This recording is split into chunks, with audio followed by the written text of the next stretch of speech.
queria que todo mundo pensasse que eu era o que eu não sabia, que todo mundo queria que eu pensasse, que todo mundo sabia que eu era o que não queria, que todo mundo pensasse que eu era todo mundo, que eu era todo mundo. Eu não queria que todo mundo pensasse que eu era o que eu não sabia, que todo mundo queria que eu pensasse, que todo mundo sabia que eu era o que não queria, que todo mundo pensasse que eu era todo mundo, que eu era todo mundo. Eu, todo mundo, todo mundo, todo mundo. Todo mundo, todo mundo, todo mundo.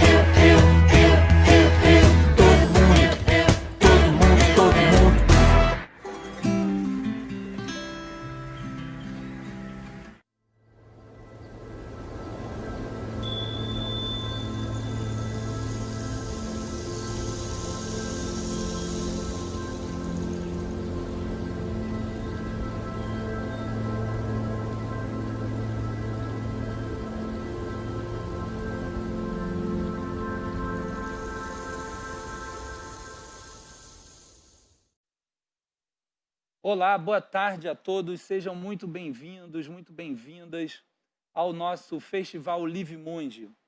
A gente está na 4ª edição e a gente fica muito feliz de ver vocês por aqui.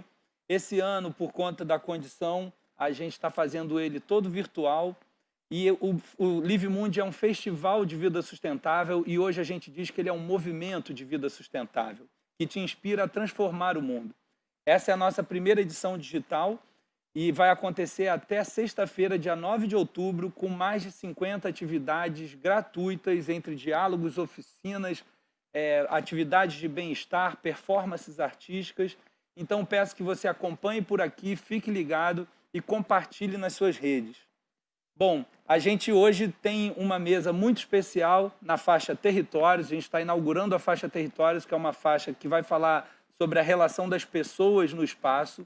E hoje a gente tem a mesa Geodiversidade da Lagoa de Araruama. O nosso trabalho se expandiu territorialmente para a região dos lagos e a gente então vai trazer essa grande a maravilha do mundo, uma lagoa única no mundo, que é uma lagoa hipersalina, com todas as relações sociais que se desenham no entorno dela. E, obviamente, eu vou receber aqui nesse dia de hoje para discutir, conversar comigo e a gente fazer uma viagem virtual por toda essa região, a professora Kátia Mansur. Kátia Mansur, além de ser minha amiga e grande companheira de trabalho, a Kátia Mansur é geóloga, formada pela UFRJ, hoje é professora de geologia da UFRJ e ela tem um trabalho incrível em relação à divulgação científica.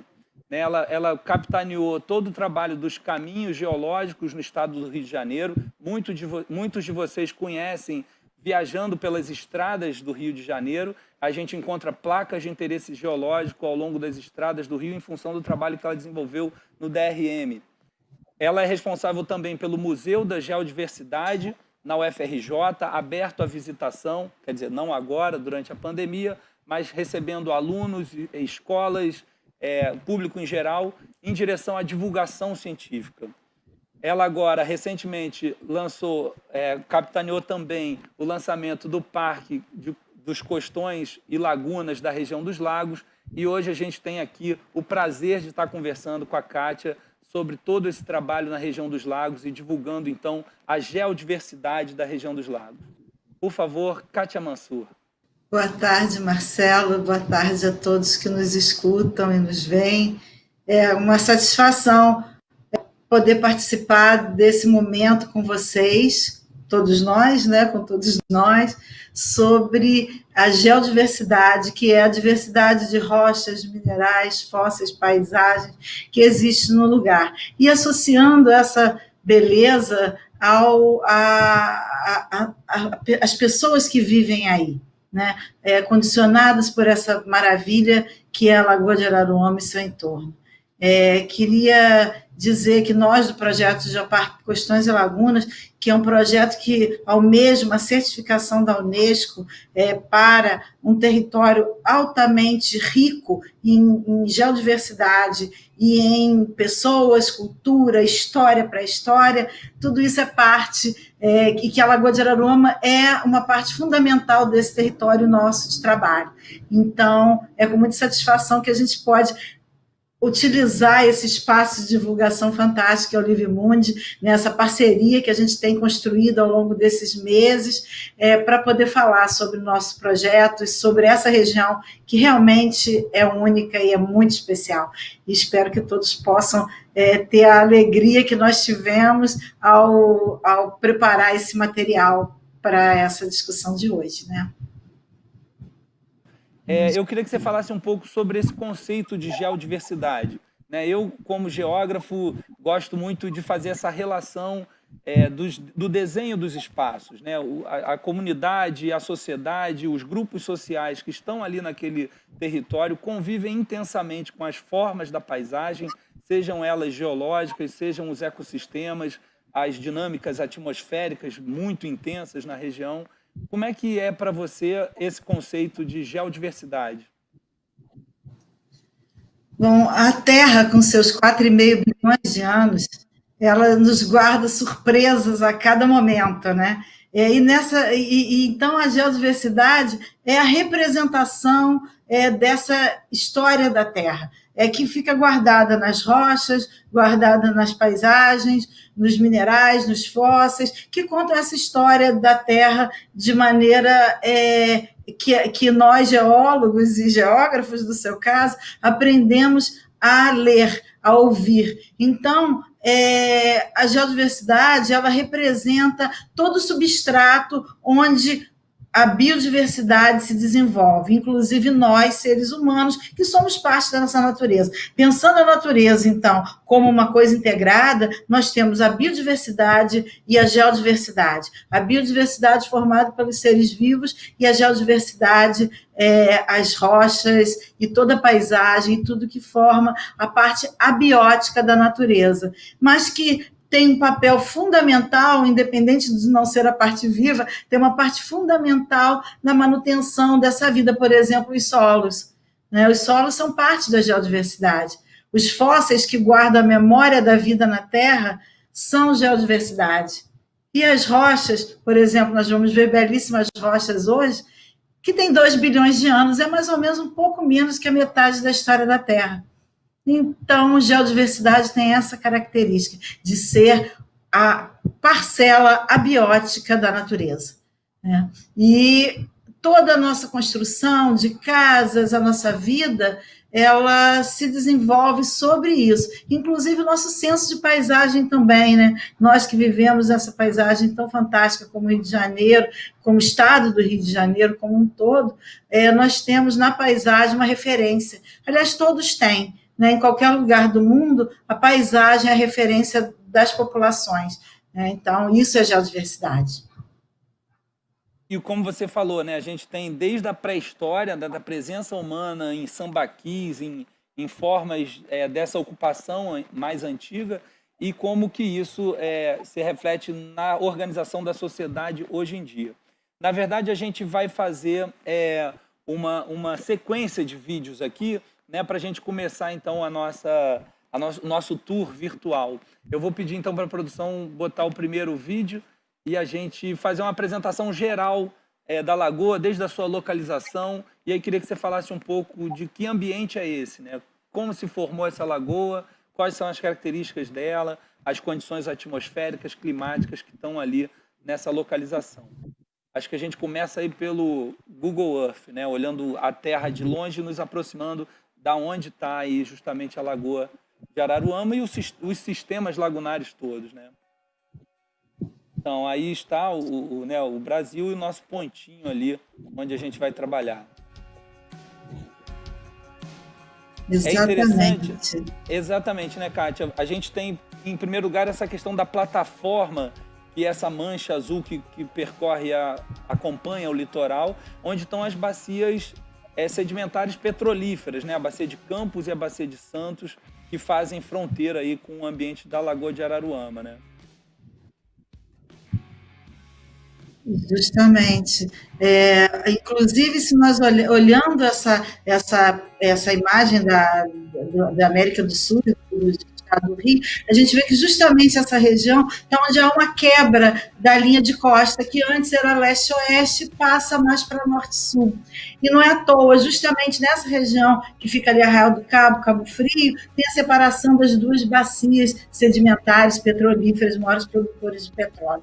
E justamente nessa região tem uma ocorrência muito especial, que é a ressurgência das águas frias que vêm das Malvinas. É uma ressurgência de águas muito frias que fazem com que, durante parte do ano, os ventos empurrem a água quente de cima e ela surge e produz, então, a famosa água fria do Cabo Frio, e que deu nome, né, à região. E essa condição de águas frias também provoca a não existência de nuvens de chuva, formação, né, pouca formação de nuvens de chuva, que os ventos empurram para longe. É uma região plana e nós temos, então, um clima semiárido. Nessa região, a gente tem chuvas semelhantes ao do Nordeste do Brasil, 700, 800 milímetros de chuva por ano. E isso é fundamental para a Lagoa de Araruama, porque ela é única, porque ela é muito especial, porque ela é hipersalina. Ela e todas as lagunas que tem aí na base dela. E essa condição é dada, então, pela pouca chuva, a inexistência de rios que cheguem na lagoa, e também pela condição de ventos e insolação. E aí não entra água, chove pouco, evapora muito, água hipersalina, ou seja, mais salgada do que do mar, né? E isso, então, faz... Não, ia complementar justamente isso, né? O balanço hídrico é negativo, né? Evapora mais do que entra, né? Então, a gente tem essa condição da hipersalinidade que você menciona, né? E a gente está vendo aí nas imagens também que não é só a Lagoa de Araruama, né? São diversos sistemas lagunares aí que foram formados por qual história, eu te pergunto? Bom, essa história aí começa aproximadamente 20 mil anos, quando houve uma inserção do nível do mar, um aumento do nível do mar na região, e que formou uma grande enseada. E depois esse mar recua e deixa nesse recuo uma grande barreira. A partir daí, a coisa de 17 até 12 mil anos, a gente teve um evento de glaciação. O mar recuou porque o gelo nos polos e nos continentes ficou preso e a água, então, o nível do mar baixa. E há 5 mil anos, de novo, um aumento do nível do mar que entra na Lagoa de Araruama, e quando ele recua, ele deixa essas pequenas laguninhas. Há 5 mil anos atrás, o aumento do nível do mar foi aproximadamente 3 metros acima do atual, e no que ele recua, ele deixa essas pequenas, colar de pequenas lagunas dentro daquilo que a gente chama da restinga da Maçambaba, que é essa grande faixa de terra que separa a grande laguna, que é a Laguna de Araruama, dessas laguninhas, Vermelha, Pitanguinha, Pernambuca, Brejo do Espinho, que a gente chama de Sistema Lagunar de Araruama, que é considerado o maior sistema hipersalino do mundo em condições permanentes, ou seja, o tempo todo hipersalino. Então, é um lugar realmente especial, um conjunto de clima, história geológica, e com isso tudo tem toda uma vida em termos de fauna, flora, aves muito especiais, que são endêmicas e só vivem aí porque é tudo muito especial, né? Então, pois é, Kátia. Na verdade, são duas ilhas que a gente chama de ilhas barreiras, que são construídas pelas próprias ondas do mar, jogando areia, né? Formando esses cordões arenosos, que a gente dá o nome aí de restinga, né? E essa parte que está aparecendo agora já é o fundo, a porção continental da lagoa, aonde então há a conformação, e hoje em dia é a parte mais ocupada aí desse território, né? Então a gente percebe justamente que o próprio ambiente conduz ao processo de ocupação, uma vez que as restingas, lá onde o nome da própria praia se chama Praia Seca, né? O nome já diz que a gente está numa área de pouca disponibilidade de água, e a gente então passa por essa condição de uma vegetação que vai se adaptar a essa condição seca, né? Eu acho que a gente, fazendo essa apresentação geral, a gente entende que a lagoa, então, está aí barrada por esses sistemas arenosos, formando, então, o grande corpo da Laguna de Araruama e esse outro cordão que você mencionou de pequenas lagunas que estão aí entre a Laguna de Araruama e o mar, né?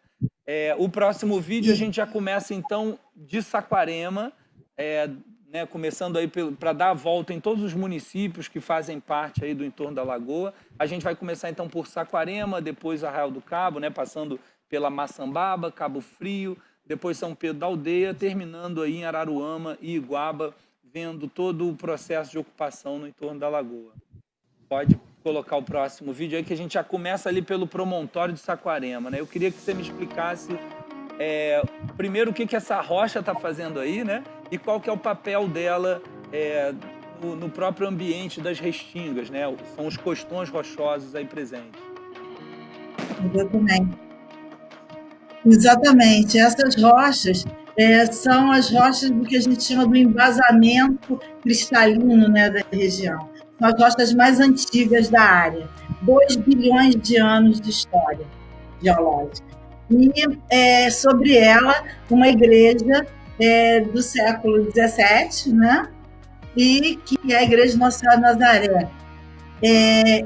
O papel dessas rochas, no caso aí tem o fechamento da Lagoa de Saquarema, por um lado, a grande barreira da Lagoa de Saquarema, e iniciando o sistema da Maçambaba aí em direção ao leste, né?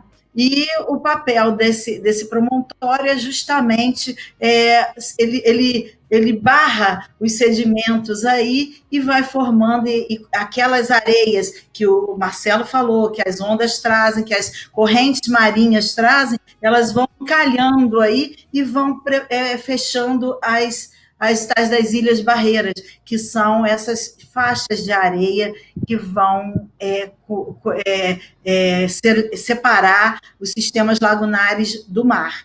E aí a gente vê uma sequência de fraturas na rocha, né? Essas rochas se formaram a grandes profundidades, elas se formaram, são rochas de origem ígnea, mas elas hoje são metamórficas, ou seja, passaram por um processo de pressão e temperatura muito alta, inclusive quando elas chegaram ao Brasil.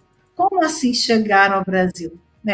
É que essas rochas, elas não têm correspondente em outras aqui no Brasil. Elas são semelhantes, é um conjunto de rochas chamado Terreno Cabo Frio, que são rochas que têm afinidade com a África.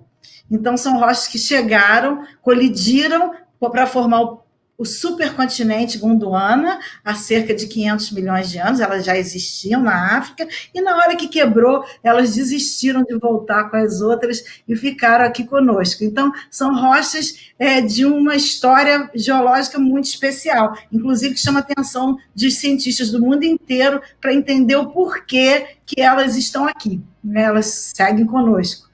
E aí a gente vê essas fraturas todas e o mar batendo, olha que interessante. É onde o mar bate na fratura, ele vai abrindo e vai formando essa paisagem com essa característica do costão, né? E que é importante para a vida também, porque aí desenvolvem-se os diversos organismos que vivem nos costões, né? Que é um ambiente muito especial, é um ecossistema muito especial. Pois é, o costão acaba sendo um ecossistema muito especial. Mas você mencionou, então, que, na verdade, essas rochas ficaram aqui no Brasil após a abertura do Oceano Atlântico, né? E essas fraturas e todas essas condições estão associadas a esse evento tectônico de separação e quebra do continente Gondwana, né? Do antigo continente, antes mesmo do Pangeia, né? E a gente tem, então, essa sequência aí de gnáceos que você mencionou, que faziam parte de um embasamento de 2 bilhões de anos atrás, né? Lá ainda nesse continente que juntava a África, a Antártica, a Austrália, todo mundo junto numa grande assembleia continental, né? Exatamente. Inclusive, aí perto, nessa área aí, tem um um dique de diabaso, que é uma rocha, que é correspondente às rochas do fundo oceânico, e que tem a idade dessa separação há 130 milhões de anos. Então, a gente tem rochas de 2 bilhões de anos e estruturas com a entrada daquele magma da quebra, durante a quebra desse Gondwana. Então, é uma região que tem essa história longa, né, de formação de um supercontinente e depois da quebra dele, e que a gente continua se separando da África até hoje, né? Alguns centímetros por ano, mas a gente segue nesse caminho. Pois então, a verdade é que ao longo das edições do Livre Mundo a gente já se afastou algum caminho para oeste, né? Mas aí a gente vai passar o próximo vídeo agora, que é justamente essa ligação entre o promontório de Saquarema e o promontório de Arraial do Cabo, né, onde está lá o Pontal do Atalaia, as outras formações rochosas, né? E essa esteira fina e de areia que é a Maçambaba. A gente então percorre a Maçambaba, e eu ia te pedir para me explicar um pouco, para explicar para a gente um pouco quais são essas formações que vão ocorrer em cima do cordão arenoso, né, associado às dunas e todas as formações dessa região. Pode soltar. Pois é, justamente as dunas. Por que nós temos dunas também nessa região? Por causa do clima. Não existe duna em ambiente muito úmido, porque o vento não consegue transportar areia molhada. E olha aí as dunas que a gente chama de parabólicas, são esse formato de meia-lua, né, das dunas indo em direção ao mar. Por que elas estão indo em direção ao mar? Porque elas entraram, essa areia entrou e ela está sendo levada pelo vento de Nordeste, que é esse vento que é formado aí nessa área da ressurgência. Esse vento de Nordeste empurra, se nós olharmos todos os campos de dunas dessa região, todos eles estão orientados aí. E então nós vamos ter dunas, essa vegetação belíssima, entre os cordões, as lagoas, as pequenas lagoas e os brejos. Observem as áreas úmidas aí no meio, todas elas com muita matéria orgânica, as dunas chegando, olha como elas vão invadindo, porque o vento empurra e elas vão cobrindo, olha, chegando, elas vão cobrindo as áreas. As dunas são formadas em ambiente eólico, ou seja, de vento, onde ele é capaz de transportar uma areia muito fina. Pela força que ele tem, ele consegue transportar e vai depositando ao longo do caminho. Então, quanto mais forte o vento, maior a dimensão e maior é o do campo de dunas. Pois e aí, na Maçambaba, nós temos essa beleza. Esse aspecto que você mencionou do transporte eólico, né? Como você falou, a areia tem que estar seca, senão ela não vai voar, né, no vento. Então, de fato, a condição seca permite o transporte eólico. E, por outro lado, a vegetação vem e fixa esse sedimento arenoso na duna, né? Ela vai cobrindo ali, vai fechando a duna e deixando a duna fixa. A preocupação justamente com a ocupação, né, com o processo de ocupação dessa restinga, é justamente acabar com essa vegetação, retirar essa vegetação e disponibilizar o sedimento novamente para um movimento eólico que vai acabar invadindo a área urbana e tendo todo esse contraste aí, né, entre a ocupação e a dinâmica do próprio ambiente, né? Isso, é uma área extremamente frágil, por vários motivos. Por exemplo, nós estamos vendo essa água toda. Isso tudo mostra que o nível freático, o nível do lençol freático é muito raso. Então, são regiões frágeis, com muita matéria orgânica, que não permite a construção em cima, com essas dunas que podem ser desestabilizadas e invadirem determinadas áreas, e um ecossistema que está em equilíbrio, altamente equilibrado, com sua vegetação, fauna específica, e aí a gente consegue ver até alguns, nessa tomada, pássaros, tem muitas espécies migratórias nessa região, então tem muita gente tem muitos observadores de pássaro nessa região também, e a gente vê que essa fragilidade ambiental, ela não pode ser quebrada, porque se você tem a invasão da areia, você tem também a cobertura de uma vegetação, e tem a possibilidade de ir migrando esse lençol sendo soterrado em alguns lugares e migrando para outras, como a gente vê no Peró, por exemplo. No Peró a gente vê isso muito bem. E aí nós estamos vendo as pequenas palmeiras, né, os guriris tão típicos da Restinga, né? Pois é, essa vegetação tem toda uma adaptação, né, Kátia, em relação à questão da perda de água. Então, elas vão ter folhas grossas, vão formar talos concentrados, como são os cactos, ou as bromélias, que vão acumular água no seu interior, né? Há toda uma tentativa de se manter o mínimo de umidade, perder o mínimo, né, de umidade para o ambiente, e com isso ela vai construindo essas moitas, né, que a gente chama, aonde a vegetação vai se cuidando ali em concentrar matéria orgânica e gerar um mínimo de umidade, não é isso? Exatamente. E também essas palmeiras, elas vão mantendo embaixo delas uma temperatura mais baixa, porque a areia fica muito quente, e com isso ela permite que outras espécies cheguem ali e comecem a se desenvolver, formando essas moitas. Então é um ecossistema muito, muito colaborativo, muito, muito interessante e equilibrado. E a gente vê aí, olha, a ocupação sobre ela, na questão das construções, do desmatamento, e muitas vezes a ocupação até à beira da praia, que leva, por exemplo, a desequilíbrios em momentos de ressaca, que o mar entra e até derruba algumas construções, como aconteceu agora recentemente. A gente assiste justamente isso, né? Uma não compreensão da dinâmica do ambiente, e aí muitas construções que invadem ou o campo de dunas, ou mesmo a linha de frente das ondulações, né? Da variação de ondulação, que justamente é o papel que a Restinga faz de amortecimento dessas águas, né? E a gente está agora com uma polêmica muito grande em relação à revogação da resolução CONAMA, que protege restingas e manguezais. Isso é um problema seríssimo, né, em relação às medidas ambientais que o governo atual está desenhando, e justamente sobre essas áreas, né, de restinga, mangues, topos de morro, né, as APPs de uma forma geral. Exatamente. A Restinga é um desses ambientes que é considerado APP, Área de Preservação Permanente, que é que são detalhadas em uma das resoluções revogadas.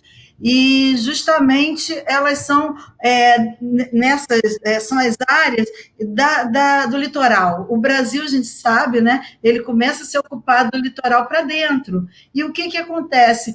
Poucos são as áreas de Restinga ainda preservadas, e essas áreas belíssimas, elas são fruto de muita cobiça, de construção de resorts, de construção de hotéis, e essa pressão desses grupos econômicos tem levado à possibilidade de destruição dessas áreas. Então, é muito crítico, o que você falou é perfeito. Se a gente perder essas Restingas, nós perdemos aí uma riqueza incrível. E como você mencionou, esse daí é certamente um dos últimos remanescentes de Restinga no estado, né? A gente tem aqui no município do Rio ainda Grumari, também sob uma área de proteção, e esse daí, na Restinga da Maçambaba, é um dos grandes representantes dessa formação, né? E Jurubatiba, mais a norte, exatamente. E, obviamente, a gente caminha até o Nordeste, né, com algumas faixas, mas é justamente a área mais procurada pela especulação imobiliária, porque está de frente para o mar, né? E aí, sem entender as dinâmicas costeiras, a gente, sem um gerenciamento costeiro adequado, a gente acaba tendo problemas sérios em relação à própria dinâmica de ocupação. Bom, continuando a nossa viagem, a gente chega então até o Pontal do Atalaia, no Arraial do Cabo, justamente o cabo que é frio, né? Justamente pelo que você mencionou, da ressurgência das correntes da Malvinas. Vamos ver, então, essa paisagem que é realmente estonteante.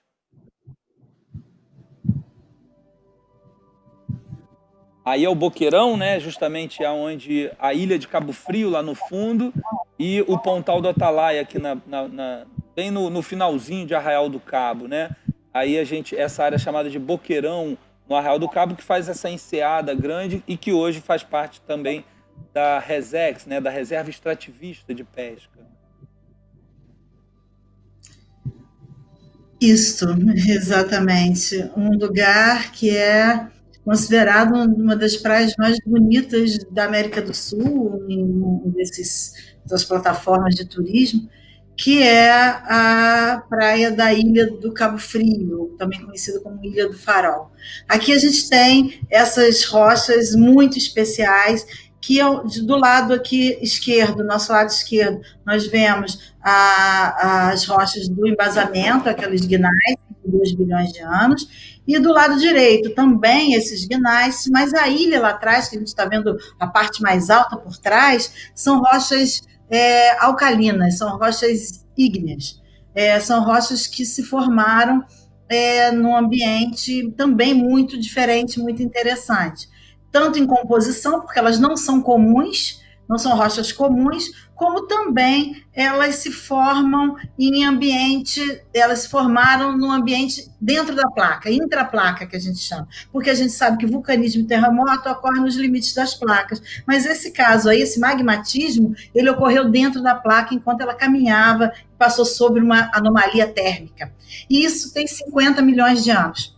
Então a gente tem rochas de 2 bilhões de anos aqui, e vemos um monte de cortes aí, olha, um monte de cortes. Essas faixas pretas que a gente vai ver nas rochas ao longo dessas tomadas, são os tais dos diques de base que eu falei, que são coerentes com o fundo dos oceanos, 130 milhões de anos com a abertura do Oceano Atlântico. E essas outras faixas mais claras que cortam aí, que a gente vê essas mais clarinhas, elas são fruto dessa intrusão que a gente chama, que é a entrada desse magma, e essa parte fininha mais clara aí, cortando, então, as outras rochas. Então, a gente tem uma rocha de 2 bilhões de anos, cortados por uma de 130, e depois cortados por uma outra de 50 milhões, aproximadamente. Sempre aproximado.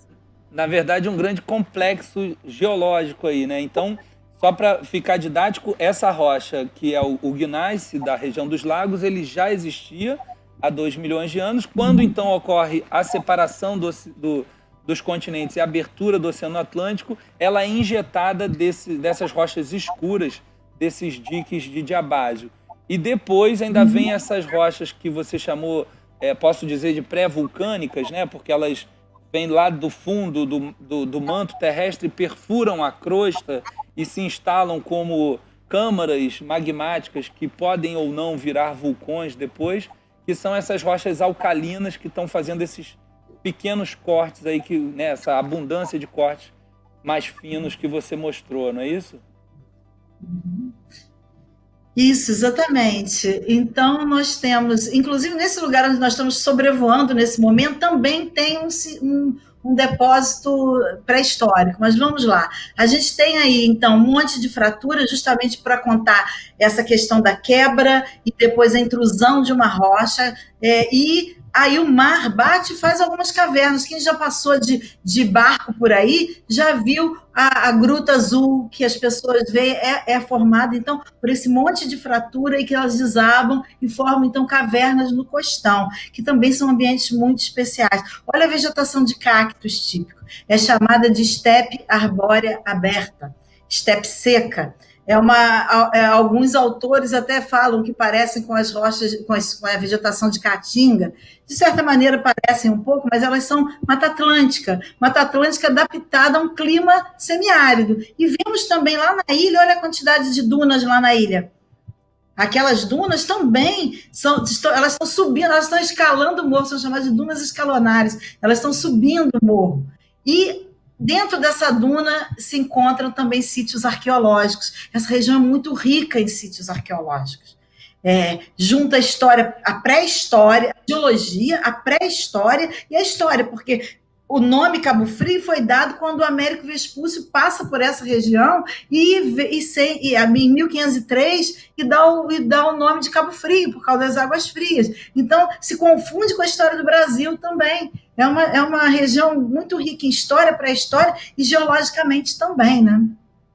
E de uma beleza transcendental, né? O Boqueirão com essa cor das águas e com essas temperaturas variadas, né? Porque justamente as águas da corrente fria das Malvinas ressurge aí nessa área, fazendo justamente esse aporte de nutrientes que atraem uma quantidade enorme de peixes e que então é um arraial formado por pescadores justamente atrás desses recursos naturais de peixes abundantes que fazem daí a área de reserva extrativista, né? Então, essa quantidade enorme de barcos e que hoje também tem a questão do porto, toda a construção do porto na Praia dos Anjos, do turismo, o crescimento das áreas urbanas que vieram transformando esse ambiente, né?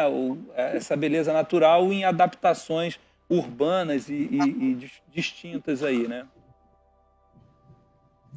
Exatamente. A gente vê aí essa transparência das águas, né? É um lugar de turismo, aí se pega barco para fazer passeio, mas também saem os pescadores, e tem o porto, e Arraial do Cabo também tem uma história industrial associada a ela, né? Que é a história da Companhia Nacional de Álcalis, que foi uma das empresas criadas no governo Vargas, né, para a industrialização do Brasil, que tirava justamente concha e sal da Lagoa de Araruama para fazer a barrilha, que é um carbonato de sódio usado na construção na elaboração de papel, de detergente, de sabão, de vidro. Então, a Lagoa de Araruama teve também esse aporte, a natureza da Lagoa de Araruama também aportou esses aspectos à história industrial do Brasil. Né? E aí a gente vê... Aí justamente a gente está vendo a Praia Grande com as estruturas da Álcalis lá no fundo, né? Hoje são estruturas abandonadas, mas ela justamente captava a água aí, né?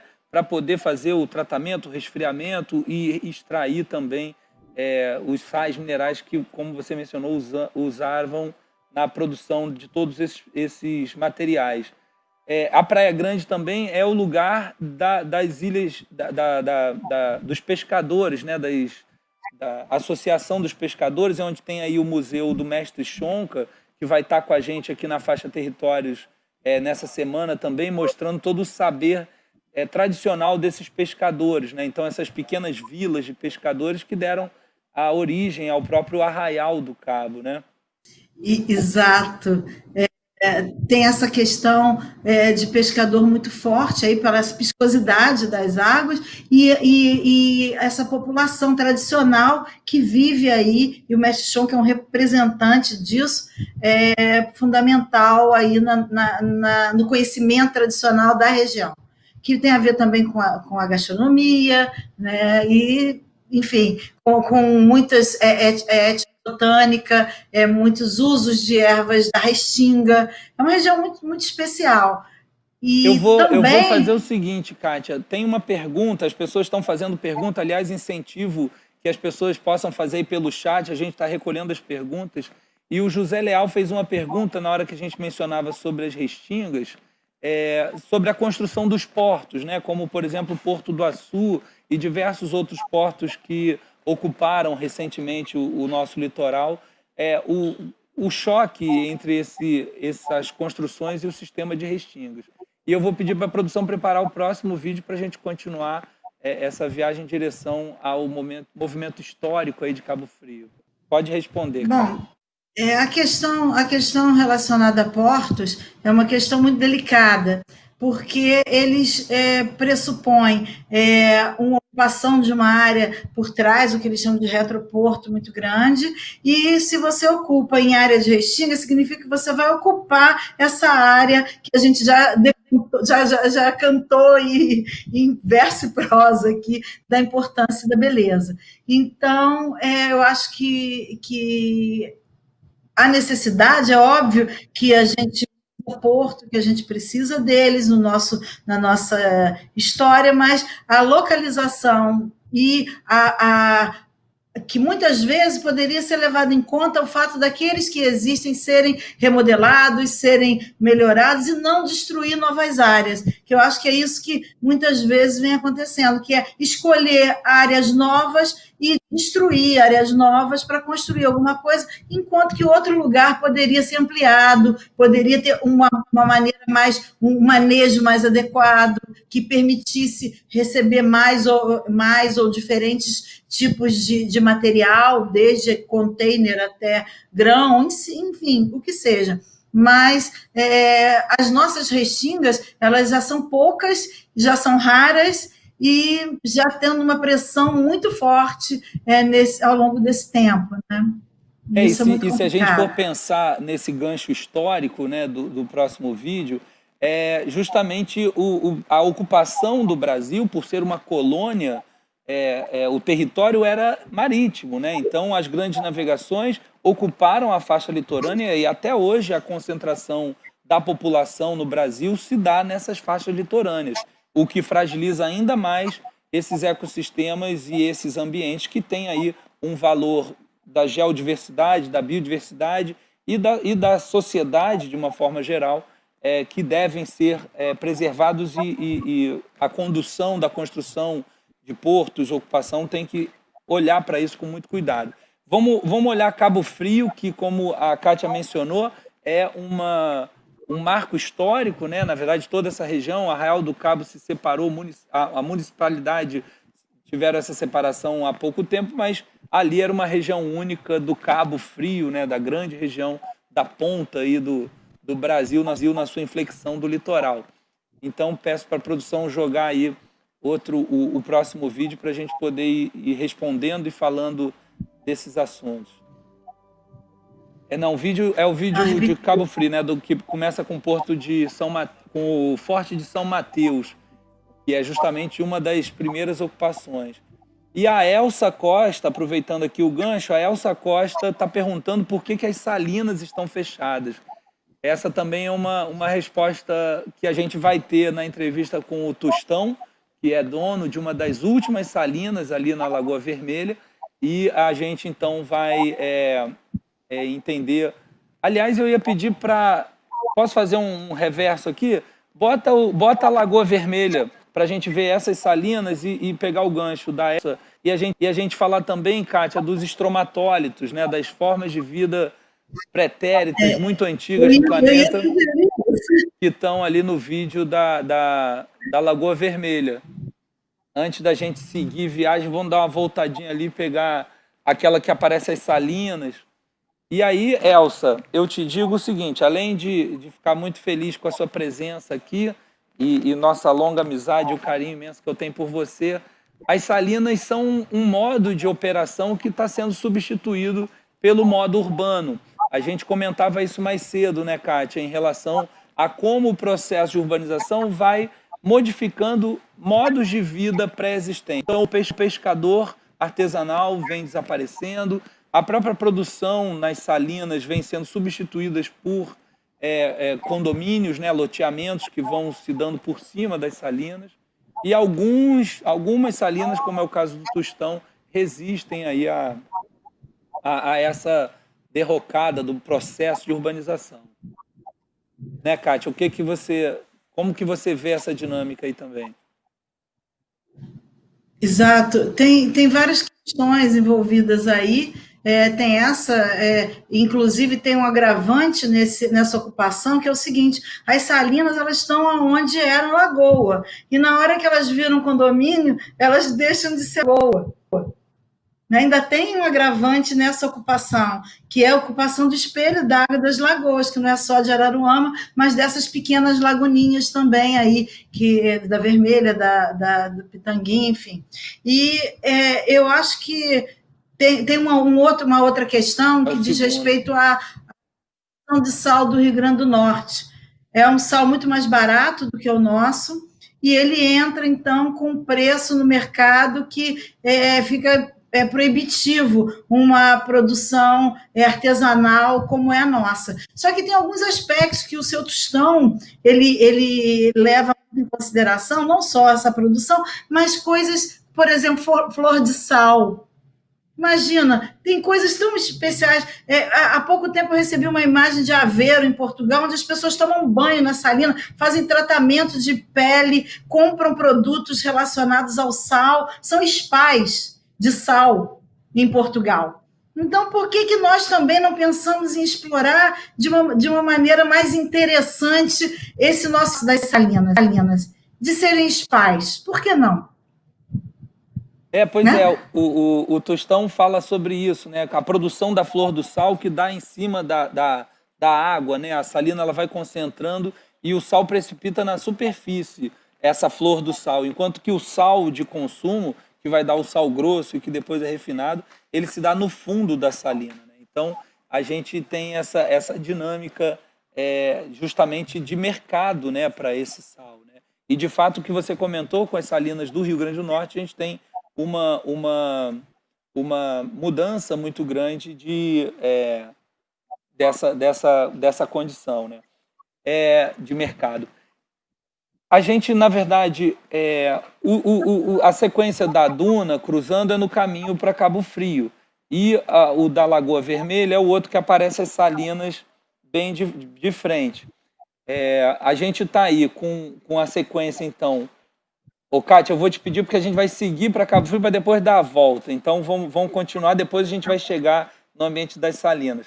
Vamos passar só uma coisa em relação à ocupação, que é justamente a estrada cruzando o campo de dunas, né? E a duna é um ambiente móvel, como a gente conhece, a ocupação está soltando por conta da remoção da vegetação, soltando o sedimento de novo, e a gente passa uma estrada no meio de um campo de duna e a gente vê esse tipo de paisagem acontecendo, né? Aí está, né? A estrada que cruza na Praia do Foguete entre Arraial do Cabo e Cabo Frio. E aí as dunas atravessando a pista. Como que funciona essa dinâmica, Kátia? Pois é, os ventos de Nordeste, né? Trazendo a areia, A Lagoa Vermelha. a areia que chega lá da região próximo à Praia do Forte, né, perto do Forte, melhor dizendo, que vai trazendo essa areia toda nessa direção. E aí, do mar sopra o vento de Nordeste e a duna vai entrando em direção ao continente, atravessando e vai chegando lá na Maçambaba, aquelas que a gente viu. Inclusive, essas daí, elas estão muito próximas ao aeroporto de Cabo. Olha essa imagem que interessante. Você tem o mar, as casas e as dunas. Tem dois problemas aí, não só a estrada, mas as casas também, a existência delas, elas barram a areia que chega nas dunas e deixam também de alimentar o campo de dunas. Essa daí é uma duna tombada pelo INEPAC, pelo Estado, é a famosa Duna Dama Branca, a mãe das dunas. Ela era mais alta do que ela é hoje, ela está até diminuindo por conta dessa dificuldade da areia chegar no campo de dunas. Então, todas essas construções ao longo, em mar e as dunas, e no meio, e a estrada cortando, elas não só seccionam o campo de duna, mas como elas permitem o barramento da areia em alguns lugares, e quem é de Cabo Frio, quem é de Arraial sabe que essa duna já foi mais alta. E isso tudo é porque a areia não consegue chegar. E a gente vê direitinho o caminho de Nordeste, olhando uma imagem de satélite, você vê perfeitamente. Olha só, a areia passava aí com essas casas e chegava nessa duna que está aqui, porque o vento nordeste vem de lá do fundo em direção a nós aqui, nessa imagem. Né? Pois é, a gente tem aí uma transformação contundente na dinâmica do ambiente, né? Ali mesmo na estrada, quem conhece passa a ver a placa, né? Com movimento de areia na pista, cuidado, e realmente é uma atenção que a gente tem que ter aí, e esse cuidado justamente com o transporte eólico. A gente, na verdade, é toda uma gestão, né? A gente comentava hoje mais cedo também sobre a proximidade das eleições e os vereadores locais necessariamente vão ter que conversar e falar sobre isso em suas campanhas. É bom que a gente fique atento, né? Bom, se puder botar a Lagoa Vermelha, a gente dá uma olhadinha para poder responder a Elsa. e depois a gente segue para Cabo Frio, para a história lá do Forte de São Mateus. Bom, deixa a sequência aqui acontecer e a gente vai conversando, né? De fato, como você mencionou, a gente está falando de um ambiente histórico que tem a ver com o próprio nome do país, né? Aí a terra do pau-brasil é um dos pontos de maior extração do pau-brasil, essa árvore, né, nativa desses ambientes e que gerava a tinta vermelha para os tecidos da nobreza europeia, né? O fato justamente da Europa ser o que ela é em função das colônias que foram descobertas das grandes navegações, né? As Américas, a África, que isso deram suporte à capitalização, à intensa concentração de capital que a gente vê hoje na Europa. E o pau-brasil é um desses elementos aí de exploração. O que você conta dessa história, Kátia? Porque a gente tem datas aí de 1503, né, na construção das igrejas lá em Cabo Frio, também do Forte São Mateus. Na verdade, brasileiro era aquele que extraiu o pau-brasil, né? Originalmente, o nosso gentílico tinha o forte, tinha essa denominação. Então, brasileiros eram os que extraíam pau-brasil. E justamente nessa região rica em pau-brasil, os franceses ficaram aí bastante tempo explorando para o pau-brasil. Teve entrada de holandeses também, os ingleses fazendo contrabando de pau-brasil também, e os portugueses resolveram. Aí tem uma história longa que não vai dar para a gente contar aqui, mas que é muito interessante, inclusive o massacre dos tamoios e tal, contar que os portugueses retomam Cabo Frio e nesse lugar colocam o Forte São Mateus, que é inaugurado ele é construído entre 1616 e 1620, e é um dos fortes mais antigos da América do Sul. Ele é tombado pelo IFAM em 1956 e ele está também sobre as nossas rochas de 2 bilhões de anos. Mas aqui a gente vê 2 tipos de rocha, olha bem, que tem uma cinza clara e tem uma preta. São os gneiss, os cinzas, aqueles mesmos gneiss que nós vimos lá em Arraial e vimos lá em Saquarema, e também essa preta que é um anfibolito. Tá vendo? As pessoas ali estão sobre uma rocha. E é muito interessante porque é muito nítido, e essas rochas aí são tidas como se fossem antigas rochas de fundos oceânicos do passado.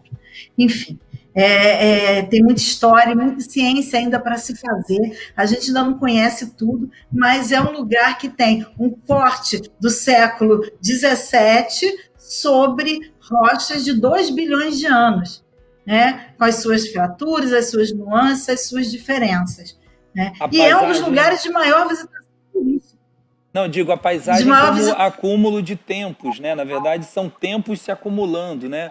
Rochas lá de 2 bilhões de anos atrás, com níveis do mar que sobem e descem, cordões arenosos que vão desenhar esse contorno e poder desenhar as praias ligando essas rochas, né? Ligando daí de Cabo Frio até Arraial e de Arraial até Saquarema, né? Naquela outra pontinha que a gente viu no início, né? Então, realmente uma delicadeza muito grande desses ambientes, né? E aí a gente entra pelo canal de Itajuru, que é justamente o canal que conecta a Lagoa de Araruama, né? Essa é a saída, é a conexão com o mar que o corpo lagunar tem em direção à Praia do Forte, né? Isso, o canal de Itajuru, importantíssimo nessa relação da lagoa com o mar, né, dessa passagem.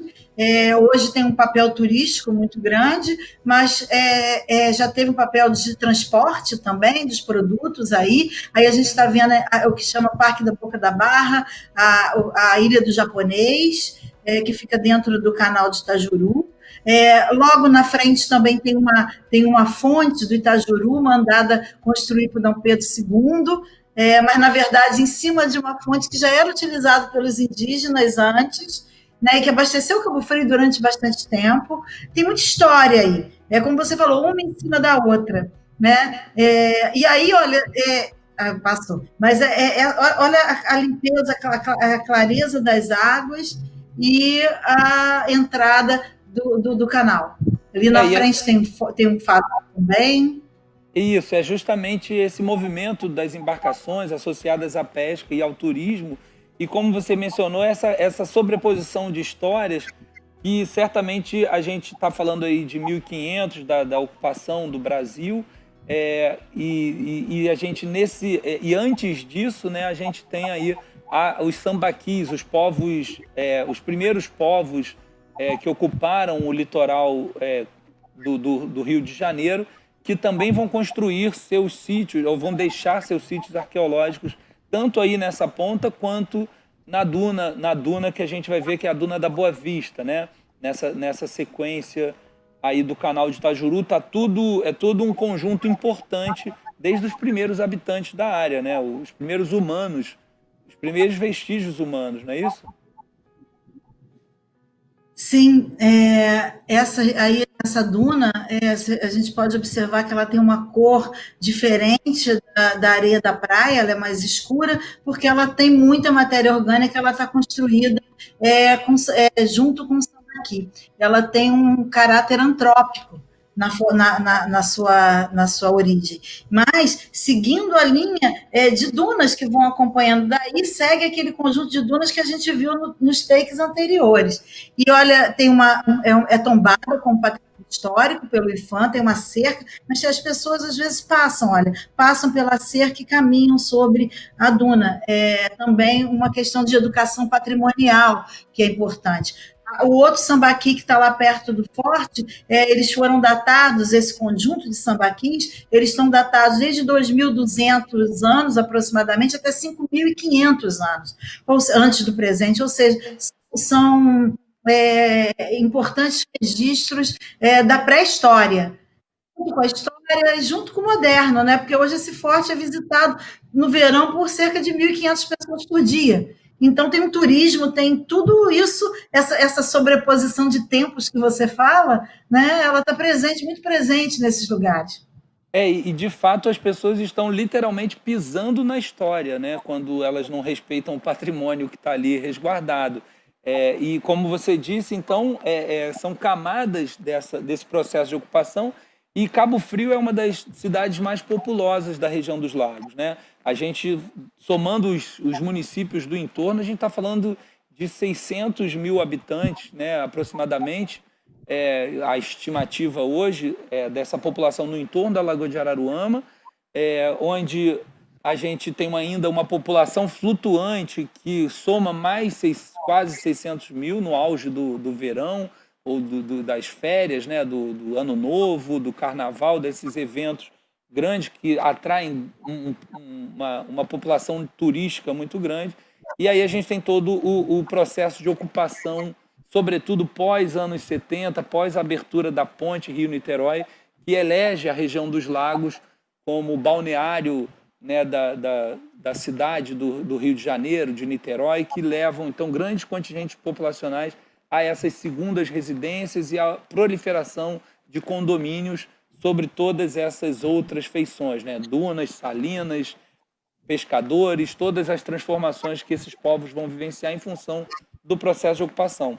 O próximo vídeo é na sequência aí para São Pedro da Aldeia e depois Araruama, onde a gente vê aí a grande ocupação na porção continental da lagoa. Pode trazer. A gente está aí decolando de São Pedro da Aldeia, né, que é também um dos polos de ocupação mais antigos e hoje bastante povoado. Muitas áreas de salina se transformaram em loteamento, né? São Pedro da Aldeia era um grande polo de produção de sal e a gente tem então a urbanização aí nesse entorno. Exatamente. São Pedro da Aldeia foi criada também, foi fundada a partir daquela história dos índios tamoios e dos franceses. Os jesuítas fundaram a primeira aldeia com índios que vieram do Espírito Santo e se juntaram aí na região para fazer a aldeia de São Pedro. E depois a Fazenda Campos Novos, em Cabo Frio, enfim. E aí a gente tem a gente vê aí um dos grandes, dos maiores pontões que existe na Lagoa de Araruama, que fica bem aí em São Pedro, que vai em direção à Praia da Baleia, nessa região aí também, que é uma região muito bonita de São Pedro da Aldeia, tem uma parte bastante ocupada e outra parte não. Agora a gente já está vendo a Serra de Sapiatiba. Essa área, com essa construção, que tem esse arruamento aqui do lado esquerdo, que a gente vê, já é uma outra formação geológica, a formação Barreiras, que tem aí os 10 milhões, um pouco menos aí na região. E na frente a gente está vendo a Serra de Sapiatiba, que também faz parte do Parque Estadual da Costa do Sol, assim como grande parte da Maçambaba. E essa serra tem uma característica muito interessante de vegetação. A parte de baixo é cheia de vegetação de bromélias e cactos, e a parte de cima já é de vegetação mais úmida, mostrando que a umidade ela circula e fica nessa parte mais alta da serra. Mas ela, do ponto de vista geológico, também ela é muito diferente, porque ela tem 500 milhões de anos. Ela é aquela rocha que era fundo do mar e que, quando colidiu a América do Sul com a África, ela foi exprimida e as rochas estão na Sapiatiba, estão lá em Búzios, estão em Cabo Frio, então são as tais, um pouco em são as tais de Maricá, as tais das rochas que os oceanos, o oceano que se fechou, comprimido na colisão que formou o Gondwana. Pois é, vamos seguir para o vídeo de Araruama, onde a gente vai ver justamente esse processo de ocupação nessas feições que você está mencionando, né? A presença dessas rochas que formam o contorno da porção continental da Lagoa de Araruama, né? Esse contato dela com o continente, porque dali vai passar toda a baixada do Rio São João até a Serra do Mar, que está lá no fundo dessa paisagem, né? Mas a gente tem aí o desenho feito por essas pequenas elevações formadas por esses gneiss, né, essas rochas metamórficas, e que foram, então, densamente povoados aí pelo seu entorno em função da ocupação. Vamos para Araruama.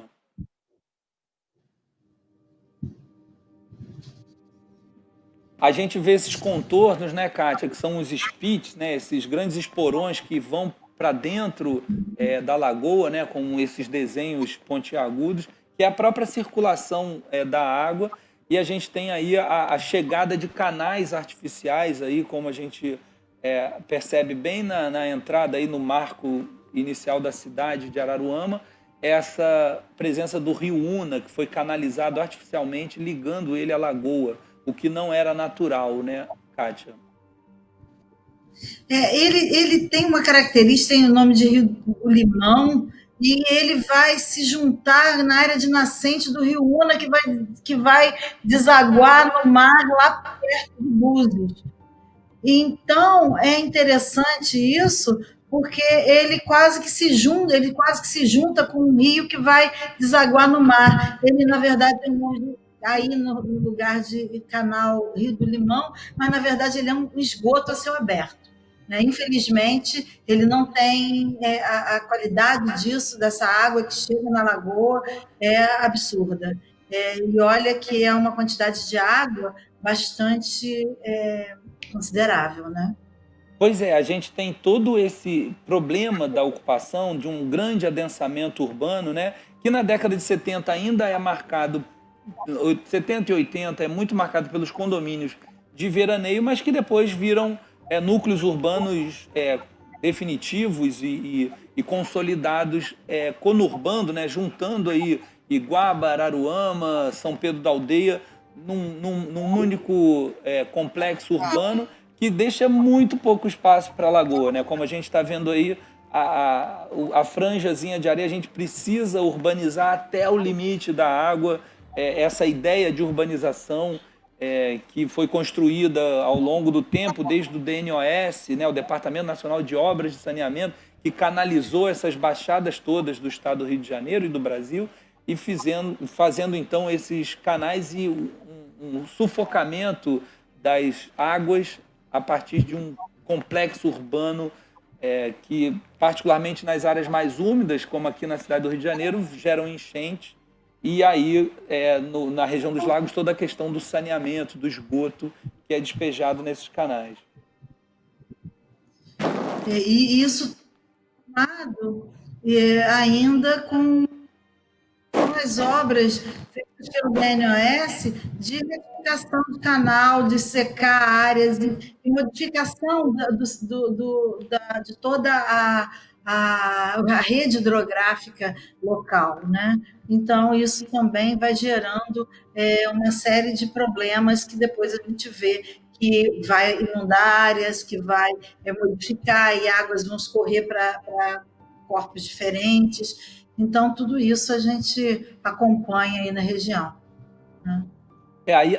Os cordões arenosos, né, que eu estava mencionando, pela própria circulação da lagoa, que é um ambiente de pouca ondulação, né, e que o despejo de água, né, de esgoto, que vem junto com água doce, você mencionava a questão da diluição da salinidade, né? A gente deixa de ter um ambiente hipersalino para ter um ambiente misturado com água que vem dos despejos de esgoto.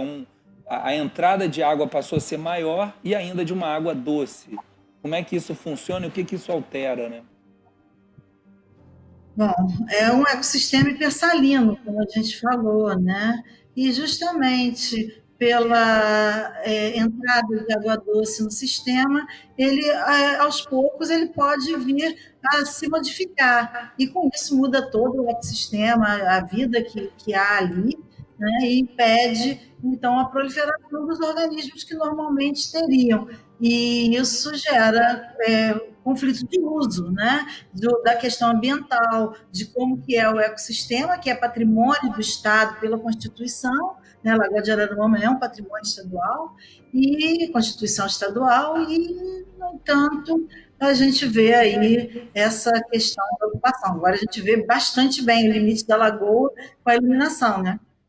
Exatamente. Esse take noturno aí mostra pra gente o quanto que a gente ocupou e a gente chega a desenhar o contorno da lagoa com luzes, né?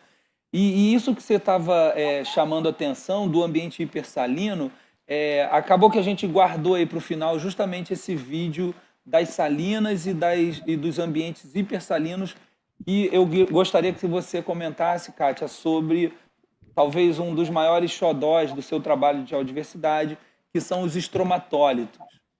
Vamos entrar no vídeo das salinas e aí a gente consegue ver essas formas de vida que são de milhões de anos atrás, do próprio início da vida no planeta. Essa exatamente. É a Lagoa Vermelha, né, com as salinas do Seu Tostão. As salinas do Seu Tostão, na Lagoa Vermelha.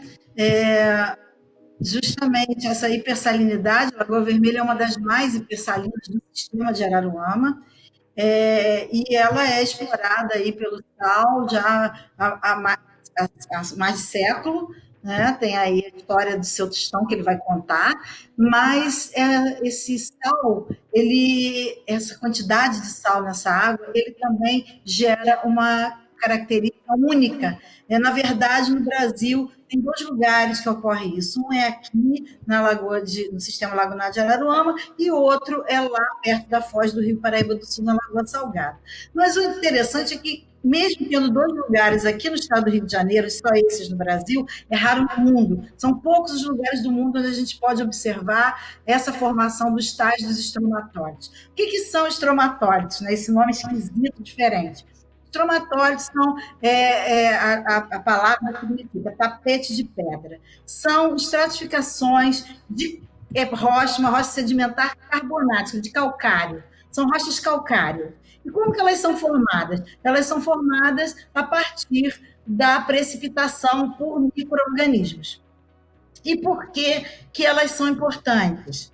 Elas são importantes, entre outros motivos, porque a mais antiga evidência de vida na Terra são estromatólitos. Estromatólitos formados por micro-organismos há 3,5 bilhões de anos. E depois disso, depois de um certo tempo, eles deixaram de serem tão extensos na Terra e passaram a ser muito raros. E hoje, como são poucos lugares do mundo onde eles ocorrem, são laboratórios onde eles ocorrem, são laboratórios para entender como que a vida se originou na Terra. Porque se são as evidências mais antigas de vida, e eles hoje se formam aqui, esses lugares são lugares exemplares para entender como que a vida na Terra se desenvolveu.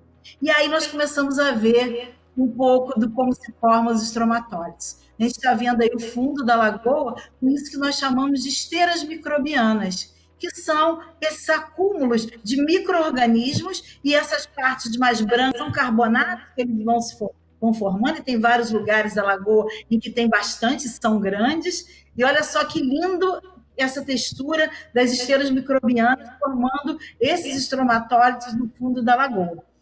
Isso, então, são formas de vida, micro-organismos. E eles também têm uma outra importância, que é uma importância econômica. Por que eu estou falando isso? Porque os estromatólitos são as rochas reservatórias de pré-sal. Então, vocês pensem, sal, a gente está vendo sal aí, está vendo os carbonatos, está vendo estromatólito. Entender os estromatólitos também faz parte, essas lagunas, faz parte de entender uma riqueza que nós temos no nosso litoral, que é o petróleo do pré-sal. Então, um lugar como esse, olha os estromatólitos aí, olha, essas crostas brancas são eles. Isso é uma raridade e é de um valor para a ciência que não tem palavras, né? Olha só que coisa, por cima de uma beleza plástica, estética fantástica, né? Na verdade, não tem outro no mundo, né? É isso que você está mencionando. A gente tem ocorrência aqui na Lagoa Vermelha, um pouco ali no Paraíba do Sul, e outro lugar do mundo isso vai acontecer em raros espaços. Né? Raríssimos. E tanto que vem gente de outros países para estudar, tem gente que vem aqui só para ver essa lagoa, ver como que se forma. E assim, é importante dizer que esses micro-organismos que produzem estromatólitos fazem fotossíntese. Eles produzem oxigênio, são organismos fotossintéticos. No metabolismo deles, eles ainda produzem oxigênio. E foram responsáveis lá no passado pelo oxigênio da nossa atmosfera. Então, olha só, eu não sei nem mais o que dizer da importância de um lugar como esse. Pois é, exatamente. A importância desse lugar, e por isso também a gente quis chamar atenção para esses estromatólitos aí na Lagoa Vermelha, porque toda a dinâmica de conservação, as ações de conservação tem aí um patrimônio geológico, biológico, ecossistêmico e social vivo nessa lagoa, né? E como você falou, tem correspondência até o próprio pré-sal, né? São ambientes semelhantes ao que aconteceu lá na abertura do Atlântico para a formação das nossas bacias petrolíferas, né? Bom, exatamente. Kátia, eu vou pedir então, vou agradecer demais a sua presença, agradecer demais a presença da nossa audiência, da produção aqui. Muito obrigado por toda essa dinâmica aqui que a gente conseguiu ver desses vídeos. E te pedir para fazer alguma mensagem final para eu poder entrar aqui nos agradecimentos e anunciar as próximas mesas aqui do nosso evento. Bom, vou ser breve. Como a gente tentou mostrar aqui, a gente tem uma região altamente rica em ambientes, em história, em riquezas, e que entender isso é fundamental para a conservação dessa região da nossa de Araruama. Então, o nosso objetivo, quando a gente pensou em falar da geodiversidade, foi tratar da natureza integrada. E espero que a gente tenha conseguido mostrar o quanto essa região tem um valor científico internacional, um valor científico do ponto de vista da fauna e também da história, da pré-história, e mais do que isso, eu acho que o que ela tem de valor para nós, enquanto seres humanos, entendermos o nosso papel nisso daí, né, em toda essa história. Então, assim, nós do projeto Geoparque Questões temos muito prazer em participar do Livimundi, achamos que o Livimundi tem conversa com a nossa história, com a nossa ideia de um mundo mais sustentável, e que entender a Maçambaba é pensar também sobre essa sustentabilidade. Preservar a Maçambaba é pensar na preservação de nós mesmos, da nossa história e da nossa vida. Né? Eu acho que é um lugar especial mesmo. Muito obrigado, Kátia. Eu vou reforçar que é um prazer trabalhar com você. Essa foi realmente uma oportunidade que a gente teve de trazer a visibilidade, todo um trabalho que você faz há bastante tempo, desde os caminhos geológicos, do Museu da Geodiversidade, todo o trabalho de divulgação científica, que eu sou fã, que eu sou teu fã, adoro trabalhar com você e aprendo demais. E mais uma vez eu agradeço. E agradeço a audiência de todos que acompanharam a nossa faixa Territórios. Lembrando que amanhã a gente está novamente às 16 horas trazendo a biodiversidade da Lagoa de Araruama, né? Então, agora a gente passou pela Geo, amanhã a gente vai passar pela Bio, trazendo também uma mesa sobre as formações biológicas, os caminhos de Darwin, vários comentários aí, e também a questão dos pássaros, da avifauna. E eu vou pedir então para vocês um pequeno intervalo, a gente vai retornar às 17h30 com a mesa O Alimento que Regenera a Terra, né? Muito interessante, com personagens maravilhosos que vocês conhecem, e depois, mais tarde, a performance da Luciane Dom, que vai trazer música e entretenimento e entendimento da nossa visão sobre o mundo. E mais tarde, às 20 horas, né, a gente tem aí um diálogo imperdível, o alto aí do nosso primeiro dia do evento, que é o diálogo com o Pepe Mujica e o filósofo Noam Chomsky, às 19 horas. 19 horas, reforçando para vocês, com a mediação de Aline Midles, super querida, todos contribuindo para a qualidade da nossa divulgação de conhecimento. Essa é a missão do Livimundi e a gente aguarda vocês. Um beijo, um abraço a todos, até daqui a pouco.